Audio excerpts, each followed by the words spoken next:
Bonjour. Alors, merci d'être l'invité d'Africa Globe TV. Présentez-vous plus amplement. De rien. Je m'appelle Alpha Omar Ndoye, je suis artiste amateur, mais je suis de formation en qualité, hygiène, sécurité et environnement dans le milieu des hydrocarbures et je suis aussi professeur en chimie des hydrocarbures aussi, donc le tout dans le milieu pétrolier. Alors, nous sommes en plein dans la 14e édition de la Biennale de l'art africain contemporain de Dakar et vous faites une exposition un peu atypique. Est-ce que vous pouvez nous expliquer c'est où et c'est quoi exactement? Voilà, donc l'exposition s'appelle Exposition en mer, donc intitulée Liberté et bien-être. Donc ça se passe près de Magic Land, c'est un aire de jeu qui se trouve tout près de Terrou-Bi, pas loin de la Cour suprême, à la corniche ouest de Dakar. Donc c'est une exposition où on présente des outils d'art ou d'œuvres d'art dans l'eau et sous l'eau, en émergeant aussi des tableaux ou des œuvres lumineuses dans l'eau, avec un accompagnement musical dans l'eau, une peinture aussi dans l'eau et une lecture avec des ouvrages qui sont protégés par des dispositifs étanches dans l'eau. Quels sont les différents acteurs de cette exposition? Bon, en fait, je suis le principal auteur. Hein. Voilà. Sinon, j'ai invité juste 2 ou 3 personnes pour apporter une petite touche. Par exemple, un ami qui a apporté une sculpture en pierre et une autre qui a apporté une petite touche de peinture. Voilà. Sinon aussi, j'ai collaboré avec des maîtres nageurs sur place qui sont improvisés artistes parce qu'en fait moi j'étais un ancien nageur de compétition et ces maîtres nageurs c'était des amis, on était tous dans les mêmes équipes, on faisait les traversées Dakar-Gorée. Voilà, donc le fait d'inviter 2 amis qui sont artistes, voilà, c'est une manière de porter un plaidoyer pour défendre leur œuvre au niveau de la corniche. Ils font des choses extraordinaires au niveau de la corniche et dans les ruelles de la ville de Dakar, centre-ville, sont les vrais ambassadeurs de l'art sénégalais et voire même l'art africain. Et je sollicite un soutien de la part des autorités. Voilà. Est-ce qu'il y a des thématiques autour de cette exposition-là un peu originale? Oui, moi je suis de dimension transdisciplinaire parce que c'est vrai que je suis dans le milieu pétrolier, mais il y a quelques années aussi j'étais dans le domaine de la biochimie. Donc moi, mon exposition c'est une source de télescopage de plusieurs thèmes. Donc il y a la relaxation, l'environnement, l'eau, la musique, le recyclage bien sûr. Et l'art en général, l'art sénégalais ou sénégambien. Est-ce que c'est pour la première fois que vous faites une exposition un peu atypique de ce genre? Ah, c'est pas la première fois, hein. J'ai déjà fait ce genre d'exposition en piscine. Et là, on avait fait à peu près le même concept. Mais on avait des baffles spéciaux qu'on pouvait immerger dans l'eau. Et dans l'eau, vous pouvez capter le son à 100% dans vos oreilles, donc ça rentre dans l'oreille interne. Voilà, donc c'est l'eau qui transporte le son. Et voilà, comme ce qu'on va faire là demain. Donc on avait organisé une lecture en piscine, des tableaux immergés. Là, il n'y avait pas d'outils flottants, donc tous les tableaux ont été immergés dans l'eau. Et un accompagnement musical avec la kora. Et la kora sera utilisée aussi pour demain. Alors, donc les instrumentistes seront dans l'eau, les visiteurs aussi dans l'eau pour vivre cette exposition? Ah mais oui, ils seront dans l'eau ou sous l'eau, voilà. Donc ils vont vivre une expérience inédite. Et aussi c'est accessible même pour ceux qui ne savent pas nager.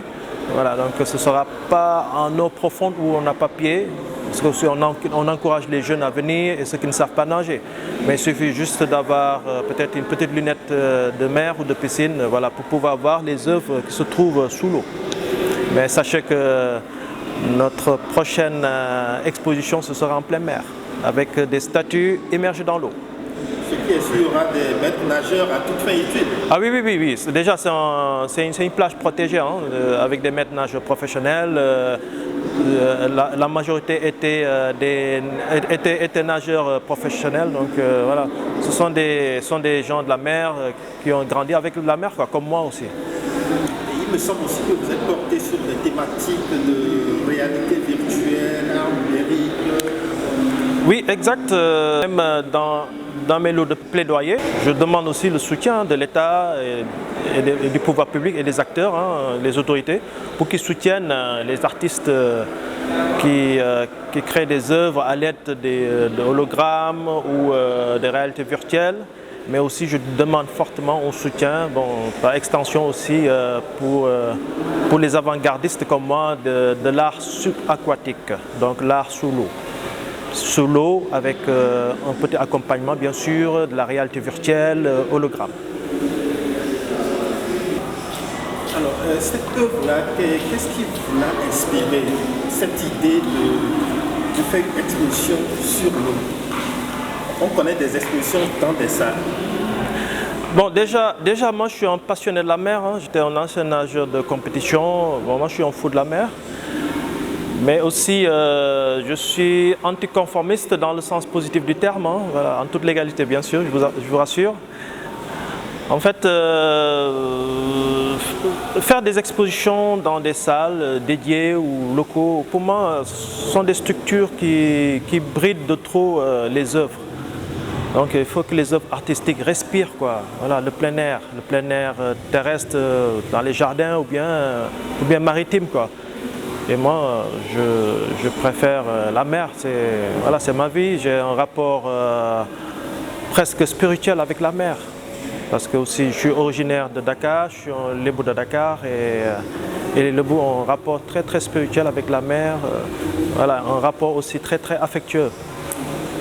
Ok, donc l'exposition c'est dans quelques heures. Qu'est-ce que vous pouvez dire aux gens pour les encourager à venir voir votre exposition? Bon, déjà c'est le caractère innovant. Voilà, c'est un Sénégalais qui n'hésite pas à explorer d'autres champs, hein, à expérimenter d'autres choses, hein, qui sont rares. Voilà, donc venez, il y a un élément de curiosité. Hein, et aussi l'endroit est très très accessible. Voilà, c'est ouvert au public. Et aussi, venez soutenir les Sénégalais qui aiment innover. Pour moi, maintenant, l'innovation appartient à l'Afrique. Depuis que nos chers lions ont remporté la Coupe d'Afrique, ça motive. Hein. Un dernier mot, c'est, voilà, donc j'invite tout le monde. Et aussi, j'ai juste un message à faire passer, c'est qu'en fait, au-delà de cet événement aussi, il y a l'aspect médical que je tiens à défendre. En fait, je suis intéressé par l'impact des sons miniaturisés sur des bactéries ou des parasites. Voilà, donc des sons miniaturisés qui peuvent être transportés par des fluides corporels, donc, ou liquides physiologiques, ou par exemple, ou le sang aussi, voilà, vers les cibles. Donc là, c'est la parole d'un ancien biochimiste. Donc je suis intéressé par cette recherche-là et j'aimerais bien collaborer bien sûr avec les médecins, mais surtout les pharmaciens et les spécialistes ou bien physiciens du son. Voilà, donc franchement je tiens à continuer ces recherches-là. Bon, il y a des petites avancées, mais j'aurais besoin du soutien de ces spécialistes que je viens d'évoquer. Voilà, et imaginez dans ces sons miniaturisés, si on peut miniaturiser un récital d'un des 3 livres saints, hein, révélés, hein, ce serait extraordinaire. Voilà, donc, pour moi, voilà, l'innovation appartient à l'Afrique, voilà, et l'Afrique a sa place dans le monde en termes d'innovation sur toutes les dimensions, y compris la dimension artistique. D'accord. Encore merci. Peut-être rappeler de rien. Le lieu. Oui, donc rendez-vous demain le 12, donc demain dimanche 12 juin, entre 14h et 17h à la plage de Magic Land, pas loin de Terroubi. Donc ne vous en faites pas, il y a des maîtres nageurs, donc pas loin de la Cour suprême à la Corniche Ouest. Donc venez nombreux, vous n'allez pas le regretter. Merci. De rien.